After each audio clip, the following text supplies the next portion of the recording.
I'm Bryan Jones, and I'm running for Irving City Council, Seat 7.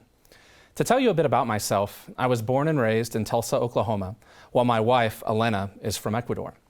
My wife and I moved to Irving shortly after we got married and have since grown our family to 4 children, with a 5th on the way. 2 of my children attend Great Hearts Academy and another St. Francis Montessori. In many ways, my bicultural family, with its unique blend of Spanglish, is a microcosm of the diverse mix of heritage and culture that makes up our wonderful city. Shortly after moving to Irving, Elena gave birth to our firstborn son, Joseph. I vividly remember the day when we brought him home from the hospital, an exhilarating yet terrifying feeling as we both realized the weight of responsibility that now rested on our shoulders, not only in sustaining this little life, but to nurture it to physical, emotional, intellectual, and moral maturity.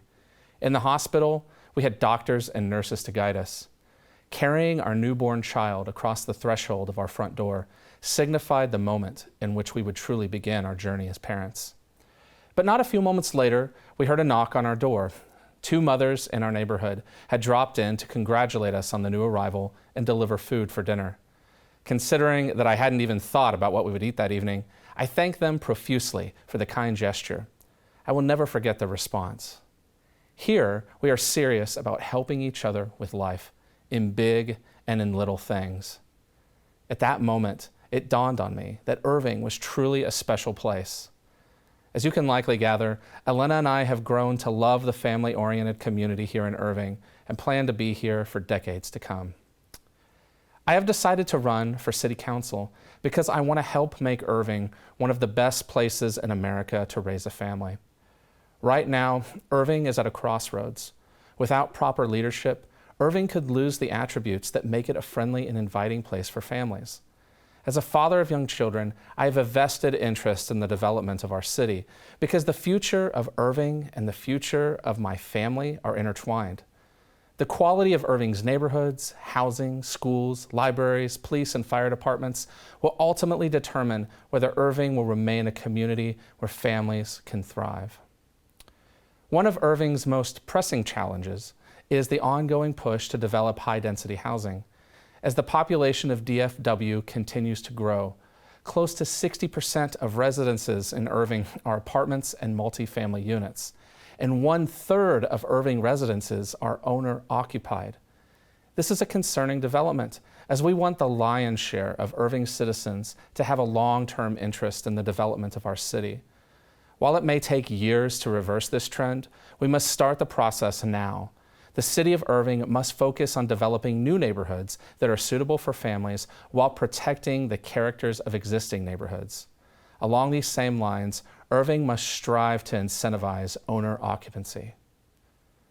Another important component to keeping Irving family friendly is ensuring that Irving parents have a range of educational options for their children.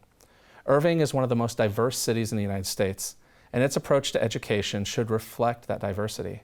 As city councilor, one of my primary objectives is to supplement Irving's network of charter schools in order to provide for Irving's myriad educational needs. Whether you want your child's school to emphasize STEM, performing arts, classical education, athletics, and so on and so forth, Irving's choices of schools should be able to meet that demand.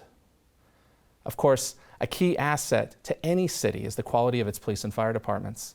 As city councilor, I will stand by our police, firemen, and first responders to ensure that they have the support and resources needed to maintain the safety of our citizens. As the population of Irving continues to grow, so should our police and fire departments. Further, a city the size of Irving should be able to boast the highest quality of recreational facilities, but many of our parks and pools fall short of this standard. As city councilor, I will work to improve the quality of our recreational facilities, while in the meantime fighting to keep the existing facilities well-maintained and open to the public. With the closing of the YMCA following the COVID pandemic, Irving must place special emphasis on providing high-quality recreational resources for its children. Finally, and perhaps most importantly, it has recently surfaced through the voices of concerned parents that a number of books discovered in the children's section of the library are obscene and unsuitable for children. This should alarm all parents, as above all, our libraries should be a place of learning, study, quiet, and respite from the controversies of the outside world. The content of our libraries, particularly those books we have set aside for children, should uphold the family-friendly values of our community. As your city councilor, I will work to promote transparency in the selection process, giving the parents of Irving a say in what books are purchased and placed on our library shelves. Ultimately, when it comes to the library and all tax-funded cultural services, we must ensure that community standards are met and the innocence of our children is protected. The family is the bedrock of human civilization. In a world that has become increasingly more difficult to raise children, our city has historically been a refuge from the storm. In the big and little things, let's fight to keep it that way.